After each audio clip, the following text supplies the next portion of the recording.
사도신경으로 6월 19일 예배를 시작하겠습니다. 나는 전능하신 아버지 하나님 천지의 창조주를 믿습니다. 나는 그의 유일하신 아들 우리 주 예수 그리스도를 믿습니다. 그는 성령으로 잉태되어 동정녀 마리아에게서 나시고 본디오 빌라도에게 고난을 받아 십자가에 못 박혀 죽으시고 장사된 지 사흘 만에 죽은 자 가운데서 다시 살아나셨으며 하늘에 오르시어 전능하신 아버지 하나님 우편에 앉아 계시다가 거기로부터 살아있는 자와 죽은 자를 심판하러 오십니다. 나는 성령을 믿으며 거룩한 공교회와 성도의 교제와 죄를 용서받는 것과 몸의 부활과 영생을 믿습니다. 아멘.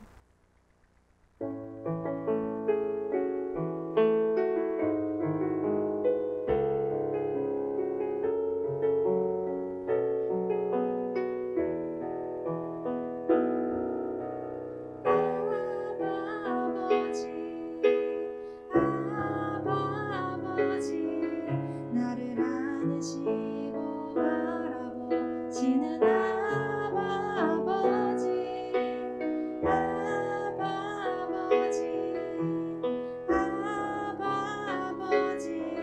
나를 도우시고 힘주시는 아버지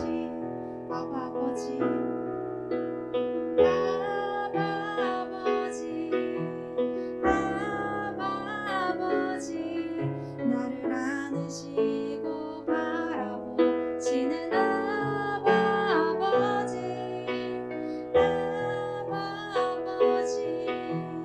아버지 나를 도우시고 힘주시는 아버지 주는 내 맘을 고치시고 볼 수 없는 상처 만지시네 나를 아시고 나를 이해하시네 내 영혼 새롭게 세우시네 아버지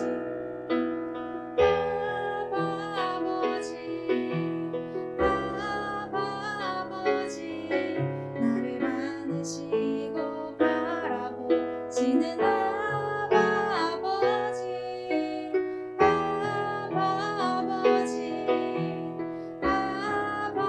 아버지 나를 도우시고 힘주시는 아버지 주는 내 맘을 고치시고 볼 수 없는 상처 만지시네 나를 아시고 나를 이해하시네 내 영혼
주는 내 피난처 내 요새 되시니 내 피할 곳은 주뿐이네 나 돌아갈 내 본향 주의 집에서 내 주님 맞아 조실히 그는 나의 주 그는 나의 주 아버지 내 영혼을 풀밭에 누이시고 새와 나무의 노래로 내 맘을 위로하여 주시네 양들이 주인 찾듯이 오직 한 분 목자인 내 주님을 내가 찾고 또 따르니 주 곁에 나를 메어 주소서 주는 내 피난처 내 요새 되시니 내 피할 곳은 주뿐이네 나 돌아갈 내 본향 주의 집에서 내 주님 맞아 주실이 주는 내 피난처 내 요새 되시니 내 피할 곳은 주뿐이네 나 돌아갈 내 본향 주의 집에서 내 주님 맞아 조실히 양들이 주인 찾듯이 양들이 주인 찾듯이 오직 한 분 목자인 내 주님을 내가 찾고 또 따르니 주 곁에 나를 메어 주소서 주는 내 피난처 내 요새 되시니 내 피할 곳은 주뿐이네 나 돌아갈 내 본향 주의 집에서 내 주님 맞아 주실이 주는 내 피난처 주는 내 피난처 내 요새 되시니 내 피할 곳은 주뿐이네 나 돌아갈 내 본향 주의 집에서 내 주님 맞아 주실이 주는 내 피난처 주는 내 피난처 내 요새 되시니 내 피할 곳은 주뿐이네 나 돌아갈 내 본향 주의 집에서 내 주님 맞아 주실이 주는 내 피난처 내 요새 되시니 내 피할 곳은 주뿐이네 나 돌아갈 내 본향 주의 집에서 내 주님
아버지, 오늘도 이 자리에 나오게 해주시고 주님과 함께하는 시간을 주심에 감사드립니다.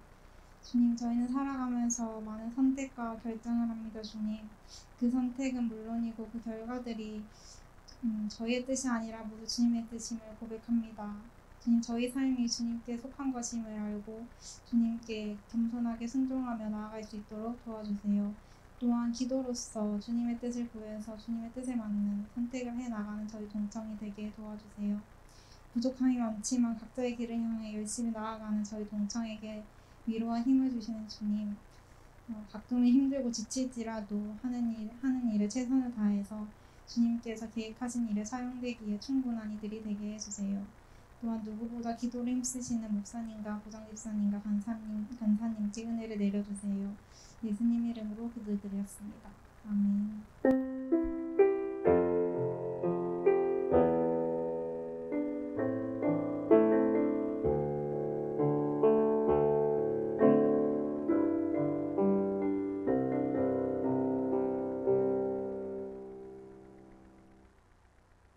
오늘 우리에게 주시는 하나님 말씀은 아모스 5장 21절에서 27절 말씀입니다. 구약 성경 아모스 5장 21절에서 27절 말씀입니다.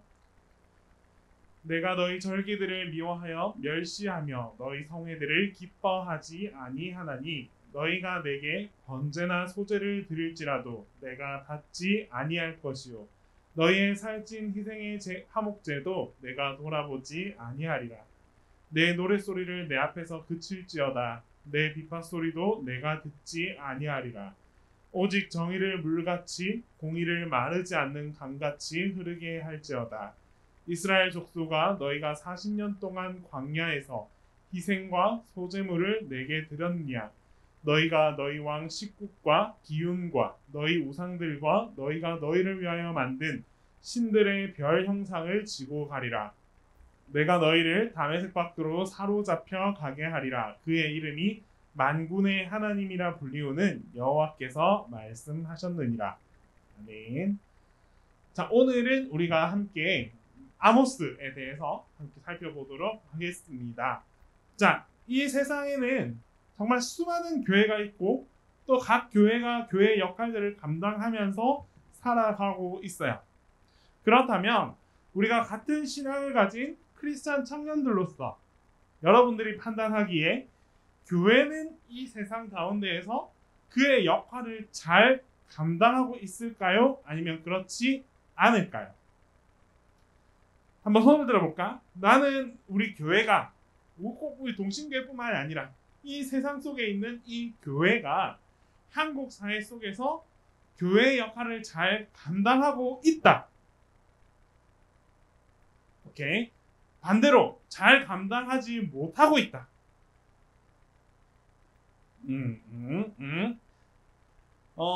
사실 참 요즘 들어서 부쩍 더 그런 것 같아요.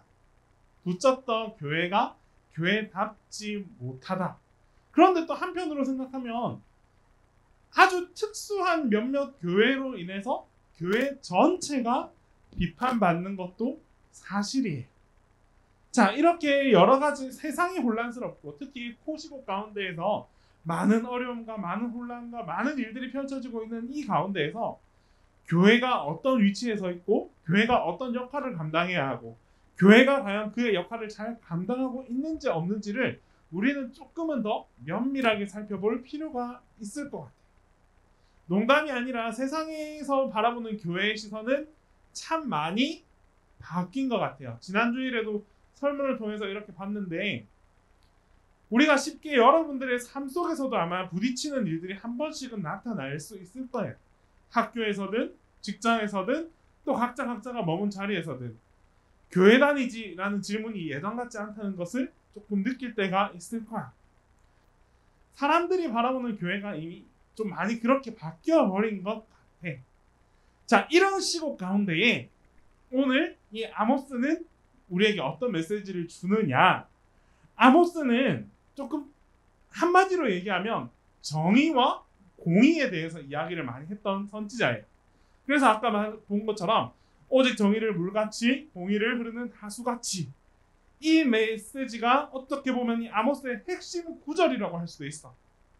자, 이 아모스는 특별하게 이스라엘이 나누어졌다라고 했죠. 북이스라엘과 남유다.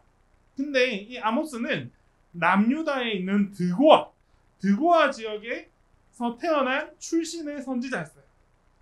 자, 남유다에 태어났으면 쉽게 얘기해서 남유다에 대한 예언을 했겠지. 그런데 반대로 이 아모스는 특별하게 남유다 출신임에도 불구하고 북이스라엘에 대한 예언을 했던 선지자입니다. 그리고 최초로 문서로서 무언가 예언을 남긴 선지자가 바로 이 아모스예요. 그리고 전에 우리가 첫 번째 시간에도 배웠던 것 같은데 북이스라엘 시대가 어땠느냐? 마냥 뒤에 가서는 물론 패망하고 이렇게 힘든 일이 있었지만 나름대로 북이스라엘은 크게 번성했던 나라였어요. 그래서 아모스가 활동했던 그 시대의 북이스라엘도 너무나 번창했고 돈과 부와 이런 게 가득했었고 또 그런가 하면서 또 외세에 의한 공격이 전혀 없었던 아주 평화로운 그런 시절을 보내고 있었어요. 자, 이런 나라 가운데 아모스가 왜 필요했을까? 그게 오늘의 핵심. 이 나라가 너무나 이렇게 잘 살다 보니까 그 나라에서 그 나라 사람들이 북이스라엘 사람들에게 정의와 공의가 쉽게 드러났다, 드러나지 않았다? 드러나지 않았다. 하나님께서 말하는 이 정의와 공의가 삶 가운데에서 겉으로 드러나지 않는다는 점점 이 정의와 공의가 사라지더라. 그래서 하나님께서 이 아모스를 그곳에 보내어서 그 사람들에게 깨우치고 돌아오라 라고 메시지를 전해주는 거예요. 당시 사람들은 역시나 이때 사람들은 딱 이거는 어쩔 수 없는 것 같아. 우상. 역시나 우상을 섬겼어요. 돈이 많았지, 재물이 많았어요. 그 많은 재물을 가지고 하나님께도 물론 예배를 드렸어. 그런데 그뿐만이 아니라 하나님뿐만이 아니라 다른 여러 신들을 함께 섬겼어요. 자, 이걸 반대로 얘기하면 우리가 일본에 가면 신이 많을까 없을까? 일본 여행 가본 사람. 일본 여행 가면 그 문화 속에서는 정말 신이 많아요. 그러면 예수 그리스도 하나님을 믿는 사람이 있을까 없을까? 너무나 많아요. 다만 문제는 뭐냐? 수많은 신들 중에 하나님인 거야. 나 혼자서 하나의 신만 섬기는 게 아니라 나 혼자서 여러 신들을 동시에 섬겨요. 그래서 집에 가보면 뭐 신주단지도 있고 십자가도 달려있고 옆에 있는 또 절 그것도 있고 명패도 있고 집에 온갖 다양한 것들을 다 놔두고 다 섬기는 문화가 일본 문화예요. 물론 다 대표할 수는 없겠지만 대중이 그래. 이때 사람들도 그랬던 것 같아요. 여러 우상들을 함께 섬겼고 그와 동시에 하나님도 섬겼어요. 자, 이들이 재물을 가지고 하나님 앞에 나옵니다. 그런데 이 재물을 하나님께만 정성껏 구분해서 드리는 게 아니라 이 많은 재물을 가지고 하나님께도 드렸던 것처럼 또 누구에게? 우상에게도 이 재물을 드리더라라는 거예요. 하나님께서는 이 우상 섬기는 일에 대해서 질투하시는 하나님이고 심판하시는 하나님, 용서하지 않아. 그래서 역시 이도 마찬가지로 이들의 예배를 더 이상 받지 않겠다라고까지도 말씀하십니다. 자, 그럼 우리의 예배를 한번 생각해 봅시다. 오늘 우리가 이 자리에서 7명의 청년들과 함께 예배를 드려요. 하나님께서 우리가 드리는 이 예배 과연 기쁨으로 받아주실까요? 안 받아주실까요? 똑같은 상황이잖아. 이들이 드린 예배를 하나님께서 받아주실까 안 받아주실까 했던 것처럼 우리는 우리의 예배를 하나님께서 받아주실까요? 안 받아주실까요? 적어도 나 개인적인 관점에서는 여러분들의 예배가 너무 귀하다고 생각해요. 그래서 우리의 예배 충분히 받아주실 거라는 확신 아래에서 함께 예배를 드리고 있어요. 그 무엇보다 예배의 가치를 더 소중하게 생각하고 예배가 절대적이다라고 생각하면서 함께 하고 있어요. 그런데 우리의 예배 가운데에서도 수많은 예배가 함께 열리잖아. 얼마나 한국교회에 많은 예배가 드려지겠어요. 하지만 그 예배 속에서도 과연 모든 예배를 다 받아주실까 하면 퀘스천. 알 수 없어. 하나님만이 아실 것 같아요. 하나님께서 기쁨으로 받아주시는 예배가 있는가 하면 이 예배는 나랑 별로 안 맞는 것 같아. 나는 원치 않는 예배를 이들이 드리고 있어. 정성도 없고 마음도 없는 예배를 그냥 거칠게 하듯이 그렇게 드리고 있어 하는 예배도 분명 있을 거예요. 그래서 오늘 이 아모스 말씀을 통해서는 특별히 우리가 또 이 예배에 관해서도 함께 말씀을 한번 나눠볼 수 있어요. 하나님께서 어떤 예배를 받지 않으시냐? 첫 번째는 원칙적으로 잘못된 예배는 결코 받지 않으신다라고 말씀하세요. 잘못된 예배. 어떤 예배가 잘못된 예배이냐? 바로 나옵니다. 예배는 하나님께서는 일단 우리의 예배를 받기 원하세요. 우리의 재물, 우리가 드리는 것, 우리가 바치는 것, 하나님께서는 이것들을 원하세요. 왜? 이 예배를 통해서 서로 교제가 일어나거든. 교류가 일어나거든. 사람들이 재물을 바치고 이걸 내가 받는 게 좋을까? 그게 아니지. 우리가 드리는 것에 대해서 하나님께서는 죄사함을 할 수도 있고 또 그 죄사함을 통해서 더 많은 축복과 더 많은 사랑을 우리에게 전해줄 수 있는 곳이 그 자리가 바로 예배의 자리다. 하나님께서는 예배를 통해서 끊임없이 우리와 교류하고 교제하고 소통하기를 원하시는 거예요. 이게 어쩌면 우리의 핵심적인 신앙의 가장 기본적인 원리지. 하지만 이 예배가 받지 않는 예배가 될 수도 있어요. 언제? 잘못된 예배를 드릴 때.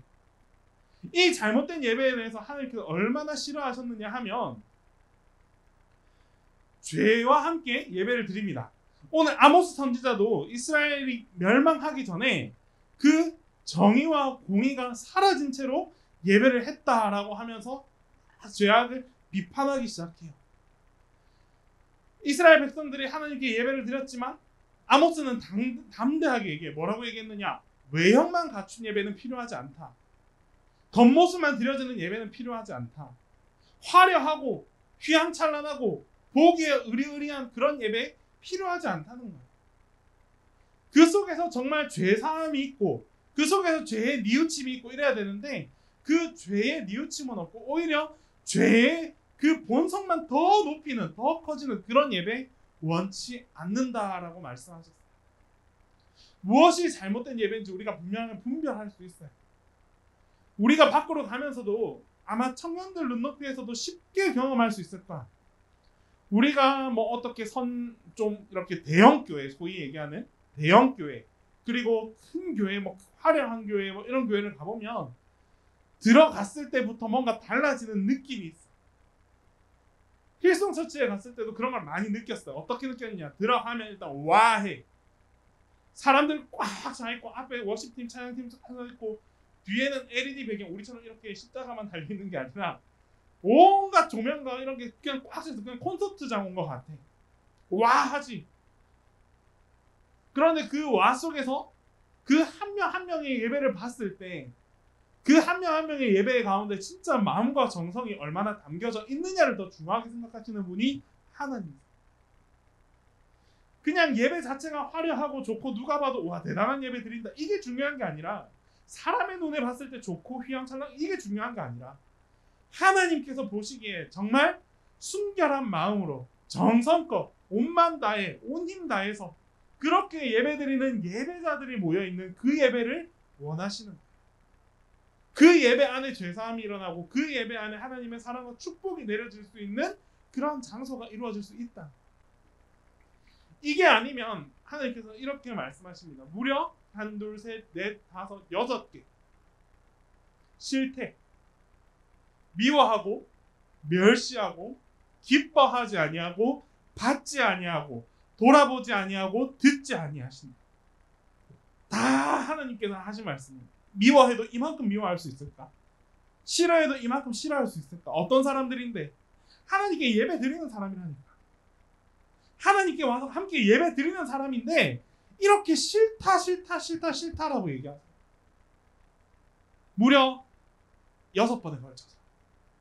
하물며 사람도 나에게 뭔가 드리기 위해서 나한테 나와왔으면 이렇게까지는 하지 않으실 것 같아. 그래도 나에게 뭔가 주겠다는데. 근데 하나님 아니라는 거야. 단순히 우리가 뭘 드리기 위해서 주기 위해서 이렇게 나오는 예배는 원치 않는다. 우상들과 별 구분 없이 우상 앞에 나아가는 마음 자세와 하나님 앞에 나오는 마음 자세가 구분이 없다면 네가 아무리 좋은 걸 나에게 갖고 온다고 해도 나는 그거 원치 않는다. 아무리 네가 나에게 예배 드린다 해도 우상한테 드렸던 그 예배와 구분이 없다면 그 예배 나는 원치 않는다. 미워하고 멸시하고 기뻐하지 아니하고 받지도 아니하고 돌아보지도 않고 듣지도 않는데 그냥 아예 무시해버리겠다. 구분할 수 있어야 돼요. 어떤 걸? 나를 드리는 예배와 나를 위한 예배를 분명하게 분별할 수 있어요. 여러분들은 이 예배의 자리로 나올 때 어떤 마음의 자세로 나오는가요? 어떤 마음의 자세로 예배의 자리에 참석하나요? 아마 많은 사람들이 처음에는 그랬을 것 같아요. 나를 주님 앞에 드립니다 라는 마음이었는데 점점 이 신앙에 익숙해져 버린 나머지 예배 그 자체를 하나님께 드리기 위해서 나오는 게 아니라 예배를 드렸어 라는 마음을 얻기 위해서 나오는 사람들이 많아지는 것 같아요. 하나님 앞에 거짓은 없어. 하나님 앞에 나 뭔지 예배를 안 드리면 뭔가 불안하고 뭔가 초조하고 그런 마음이 있단 말이에요. 부모님, 가족들 뭐 그럴 수 있어요. 예배 드렸냐 안 드렸냐 이게 중요하게 기준으로 보시는 그런 가족들도 많아. 그런데 그런 상황 속에서 우리가 예배의 자리로 나올 때도 어떤 마음이냐. 정말 그래도 그런 상황 속에서 하나님 앞에 나올 때 하나님 내가 주님 앞에 나의 모든 것을 드립니다. 하나님 앞에 나의 마음을 고백하기 위해서 하나님을 높여드리기 위해서 나오는 그런 예배가 있는가 하면 나를 위한 예배, 본질적으로 나를 위한 예배, 그냥 한번 난 예배 드렸어 이걸 얻기 위해서 하나님 나 이번 주도 예배 드렸어요. 이걸 얻기 위해서 나오는 예배도 분명 우리한테 있다는 거예요. 구분해야 합니다. 하나님께서 원하는 예배는 분명 나를 드릴 수 있는 예배예요. 나를 위한 예배를 원하는 게 아니라 내가 하나님 앞에 드려지는 그 마음, 그 예배를 하나님께서는 원하십니다. 그리고 그 예배를 드릴 때 하나님께서 그 여러분들의 마음을 통해서 드려지는 모든 것들을 기쁨으로 다 받아주실 거예요. 두 번째 한번 봅시다. 두 번째는 하나님께서는 정의와 공의를 행하는 예배를 원하십니다. 이게 무슨 말이냐? 정의와 공의를 행하는데 정의와 공의를 행한다는 게 어느 한 시점, 한 순간에 나타날 수 있을까요? 다시 말해서 오직 정의를 물같이 공의를 마르지 않는 강같이 흐르게 할지어다 라고 말씀하시는데 이 정의와 공의를 실천하기 위해서는 우리의 삶 속에서 드러날 수 있어요. 보면 아직 우리나라 사회도 조금 많이 이런 모습이 있는 것 같아요. 가학적 폭력의 사회에 왜 우리는 약자에게만 이토록 가혹한 것인가? 수많은 사람들이 약자 앞에서만 강하고 강한 사람 앞에서는 약한 모습을 우리는 너무나도 쉽게 바라볼 수 있어요.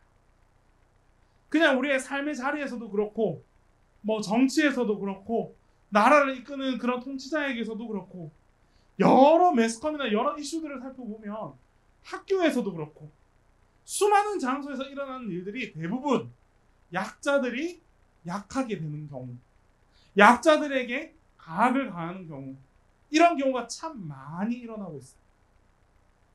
정의와 공의는 바로 여기서부터 출발합니다. 혹시나 이거 보는 사람, 꼬꼬무 다현이 보고 있어. 나머지는 안 봐. 나머지 너희는 뭐 봐? 안 봐. TV 안 봐. 나름 좋아하는 프로그램이에요. 둘이 앉아서 이런 거 보는 거 좋아. 약간 히스토리컬한 그런 이야기들. 지난주에 마침 이 이야기가 나왔어. 지난주에 어떤 이야기가 나왔느냐면 이태원 살인 사건이라는 20년 전의 이야기가 있었어요. 뭐 이 이야기에 대해서 다 이야기해 줄 수는 없고 한번 집에 가서 나중에 시간이 되면 한번 보세요. 지난주 수요일인가 했을 거니까. 핵심은 그거야. 이태원에 있는 버거킹이래. 햄버거집도 알아냈다. 버거킹이래. 지금은 없어졌는데 한 대학생이 그냥 남자 화장실에 가서 볼일을 보고 있었어요. 그런데 미국 국적의 두 청년이 그 남자를 보고 따라서 화장실로 들어왔어. 소변기 앞에 서 있는 그 남자를 어떻게 했느냐? 두 미국인 중에 한 명이 그냥 아무 이유 없이 뒤에서 흉기로 찔렀어요. 무려 7번. 목과 가슴과 이런 데에서 총 7번을 찌르고 그냥 살해가 일어난 거지, 살인이. 피가 엄청나게 쏟아져서 온 화장실이 그냥 피 범벅이 되었는데 문제는 화장실 안에 CCTV가 있다 없다? 범인을 단정할 수가 없는 거야. 두 명의 미국인이 서로 내가 안 했대. 서로 저 친구가 했다라고 이야기를 하는 거예요. 그래서 둘 다 이제 조사를 받게 되었는데 에드워드 리라는 친구가 있었고 이 사람이 패터슨이라는 사람이 있었는데 패터슨은 아주 거기에 대해서 조목조목 이야기를 했고 에드워드 리라는 사람은 그 현장에 대해서 되게 감정적으로 이야기를 했어. 미국에서는 이 사람을 범인이라고 지목을 했어요. 왜냐하면 이 아빠가 누구냐? 미군이야. 그래서 미군에서 나와서 조사를 했어. 조사를 해서 이 사람이 범인이다 라고 이야기를 했는데 한국 당시 검사는 이 사람이 아니라 에드워드 리가 범인이다 라고 이야기를 했어요. 서로 엇갈렸지. 결국 어떻게 됐느냐? 에드워드 리는 무기징역을 선고받고 이 사람은 한 1년 6개월인가? 그렇게 선고를 받고 이제 다 구속 수감을 하게 돼. 근데 시간이 지나서 항소를 했는데 완전히 결과가 뒤집어졌어요. 에드워드 리는 증거 불충분, 무죄, 판정 끝. 이 사람 1년 반 형기를 다 채우지 않았는데 석방, 형 집행 정지. 쉽게 얘기해서 형이 그냥 중단됐을 때 더 할 필요가 없대. 형 집행 정지의 사유는 그 누구도 알지 못해요. 그냥 갑자기 스탑됐대. 법무부 장관이 나와서 인터뷰를 하는데 뚜렷하게 이야기를 할 수 없어. 건강상의 문제인가? 뭐 아니면 나중에는 어디까지 얘기를 했냐면 교도소 생활을 모범적으로 잘했기 때문에 그렇지 않을까요? 라고 하는 거야. 이렇지 않았을까? 법무부 장관이 그렇게 이야기를 해요. 자, 그 뒤에 더 재밌는 이야기가 나와요. 이 사람이 어떻게 됐느냐? 출국 금지가 되어 있었는데 우리나라 법이 그렇대. 출국 금지가 한번 되고 있으면 그게 효력이 3개월 동안 간대요. 그런데 그 3개월이 끝나고 나서 다시 재연장을 해야 또 3개월을 연장을 할 수가 있대. 자, 그 사이에 어떤 일이 일어났냐? 이 사람은 미국으로 날아가 버렸어요. 왜 날아갔느냐? 3개월이 지나서 3개월이 딱 마지막 되는 날 검사가 재연장을 신청을 하지 않았던 거야. 그래서 이 사람은 그 다음날 만료되는 그 다음날 바로 비행기를 타고 미국으로 날아가 버렸어요. 그리고 나서 검찰이 뒤늦게 그 주 목요일에 월요일에 만료가 되었고 화요일에 떠났고 그 주 목요일에 다시 재출입국 금지 신청을 했대. 무슨 의미가 있어? 뒷북 친 거지. 결국 이 사람은 미국으로 가서 아주 평화롭게 지내고 있었더라고. 아무 문제 없이. 살인은 일어났는데 범인이 있다 없다? 범인이 없어요. 범인을 단정하지 못했던 거야. 한 명은 완전 무죄로 나와버렸고 한 명은 형 마감을 하고 미국으로 떠나버렸어. 자, 이 속에서 누가 나오느냐? 부모님이 나와요. 부모님의 심정이 어떨까? 내 아들이 대학교 입학해서 이제 그냥 잘 산다. 이제 좀 대학생활을 하는구나 하고 대학에 갔는데 전혀 이유도 없고 일면식도 없고 아무것도 없는데 그냥 그렇게 잔혹하게 그냥 사고나 이런 것도 아니야. 아주 잔혹한 살인을 당해서 죽음을 당했어. 그런데 범인이 있다 없다? 범인이 없대. 어머니, 아버지 다 진짜 낙담하지. 낙담이 아니라 이건 마음이 찢어지지. 가슴이 찢어지지. 그 뒤로부터 부모님이 어떤 일들을 했느냐. 이 어머니가 이건 영화예요. 한동안 아무도 관심을 안 가져줬어. 왜?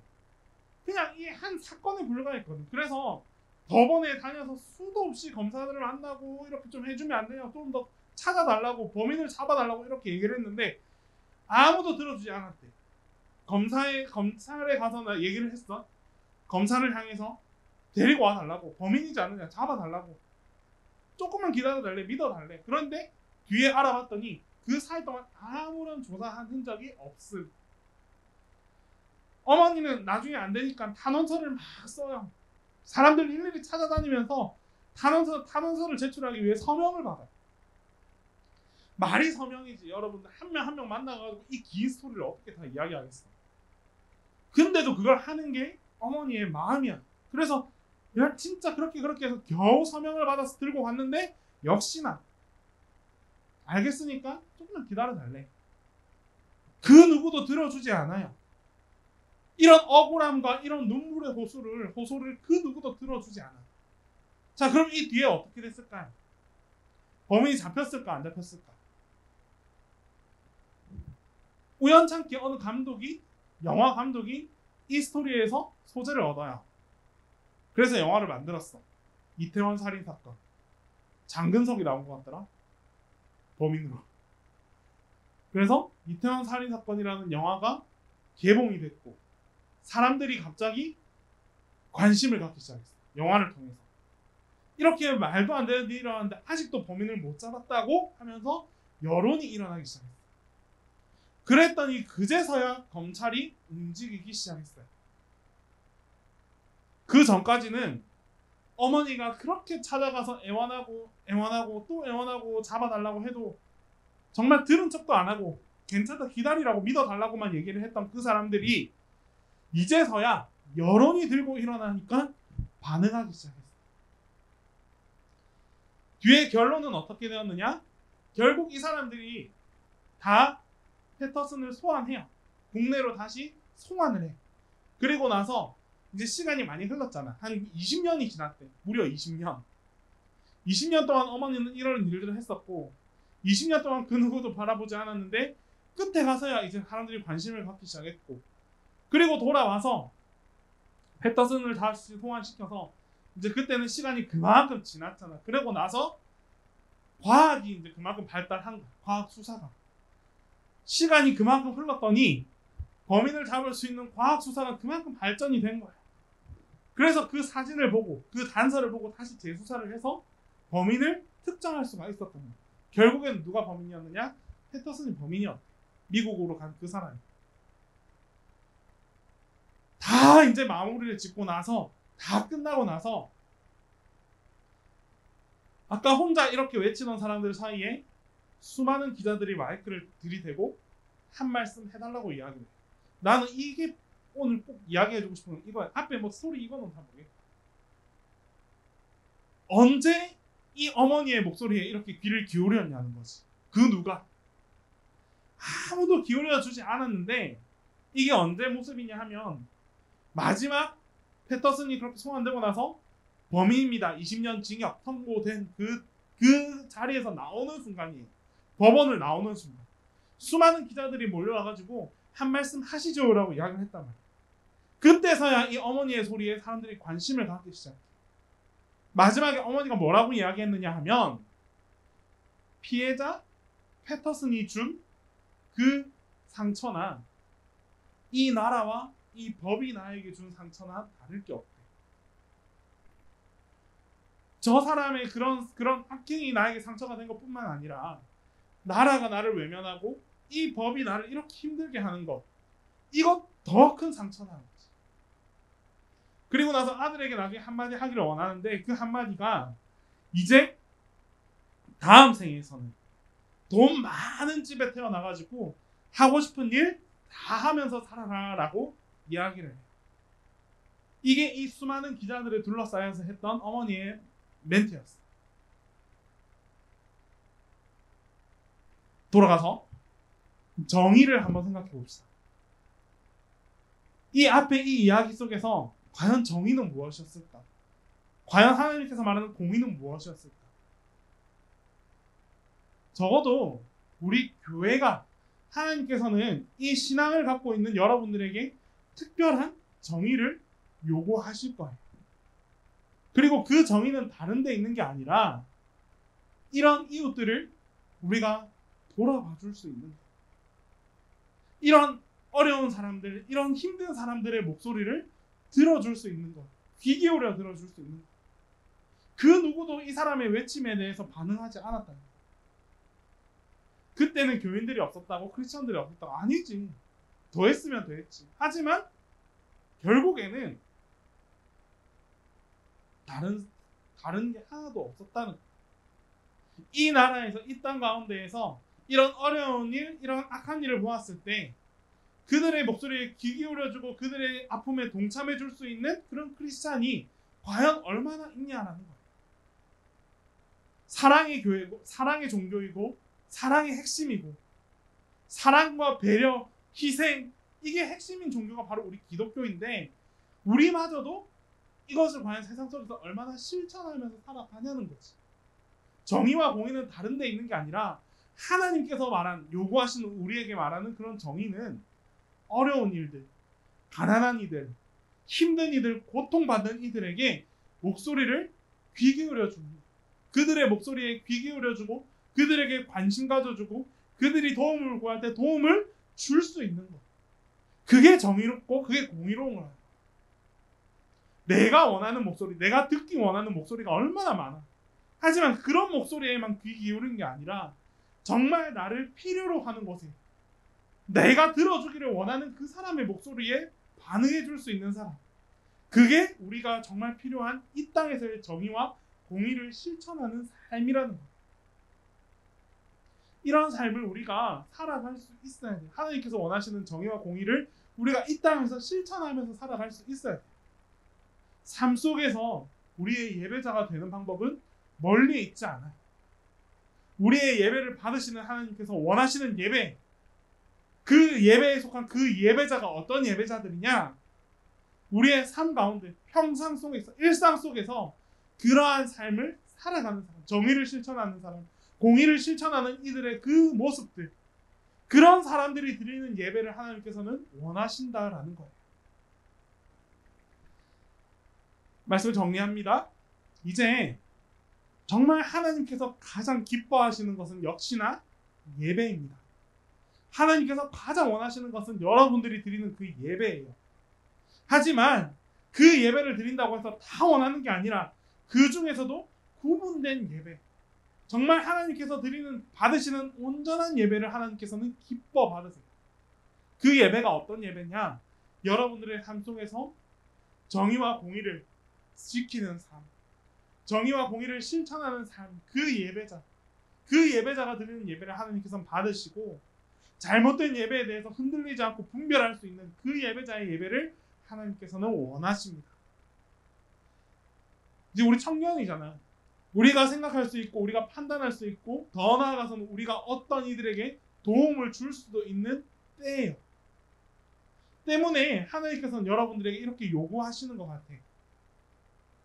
여러분들 스스로가 하나님께 드릴 때, 예배 드릴 때에 어떤 마음가짐으로, 어떤 자세로, 어떠한 예배자의 모습으로 이곳에 나오는지를 끊임없이 한번 점검해보고, 또 여러분들의 삶 가운데에서도 내가 과연 하나님의 정의와 공의를 이 땅 가운데 실천하며 살아가고 있는지, 혹 그렇지 못하다면 지금부터라도 그런 모습들을 한번 실천해가는 여러분들이 되었으면 좋겠습니다. 그런 여러분들이, 각자의 삶의 속에서 그렇게 살아가는 여러분들이 이 자리에 모여서 이 자리에 함께 마음과 하나님께 예배 드릴 때에 하나님께서 그 예배 가운데 반드시 역사하시고 응답하십니다. 내 건 내가 너무 많이 가졌다고 좋아할 필요 없어. 내가 너무 잘났다고 좋아할 거 하나도 없어.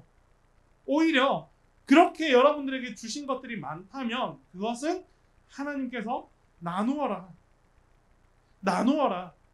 내 주변에 필요로 한 곳에 네가 가진 것들을 조금 더 나누어 주라 라고 여러분들에게 주신 능력이라고 생각을 하면서 살아갔으면 좋겠어요. 목소리를 들어줍시다. 여러분들도 목소리를 들어주고, 여러분들의 목소리, 그 누군가가 진짜 간구하는 그 목소리, 내 목소리에 좀 반응해주기를 원하는, 내 목소리를 좀 들어주기 원하는 그 이들의 목소리에 귀를 기울일 수 있는 여러분들이 다 되었으면 좋겠어요. 그래서 정말 하나님께 기쁨으로 예배드리고 그 예배를 받아주시는 예배, 그리고 그 자리에 있는 예배자 중에 가장 하나님께서 원하시는 예배자로서의 삶을 살아갈 수 있는 여러분들이 다 될 수 있었으면 좋겠습니다. 우리 시간 제가 기도할게요. 기도합시다. 사랑의 하나님 아버지, 감사합니다. 이 시간 하나님의 정의와 공의, 그리고 하나님께서 원하시는 예배가 무엇인지에 대해 함께 살펴봅니다. 하나님, 우리의 삶 속에서 하나님의 정의와 공의를 실천하는 삶을 살아가게 하여 주시옵소서. 아픈 이들에게 도움의 손길을 내밀 수 있고, 나를 필요로 하는 곳에 나의 도움을 전할 수 있고, 나의 관심을 얻기 원하는 곳에 내가 눈을 기울이고 마음을 쏟아서 돌아볼 수 있는 그런 마음들을 허락하여 주시옵소서. 삶 속에서 우리의 삶의 일상 가운데에 하나님, 이들을 돌아볼 수 있는 우리의 마음들이 다 생겨날 수 있기를 간절히 소망합니다. 그리고 그런 자들이 이 자리에 함께 나와 하나님께 예배드립니다. 온전한 예배를 드리기 위해 노력하고, 나를 드리는 이 예배를 하나님께 드리기 위해 힘써 마음을 쏟는 우리 모든 청년들을 기억하여 주시옵소서. 주님 앞에 드리는 우리 청년부의 예배를, 우리 동청의 예배를 주님께서 기쁨으로 받아주시고 흠향하여 주시옵소서. 이제는 우리 주 예수 그리스도의 은혜와 하나님 아버지의 사랑과 성령님의 교통하심이 이 자리에 함께 모여 전심으로 진심으로 예배드리는 우리 모든 청년들의 머리 위에 지금으로부터 영원토록 함께 계시기를 간절히 축복하옵나이다.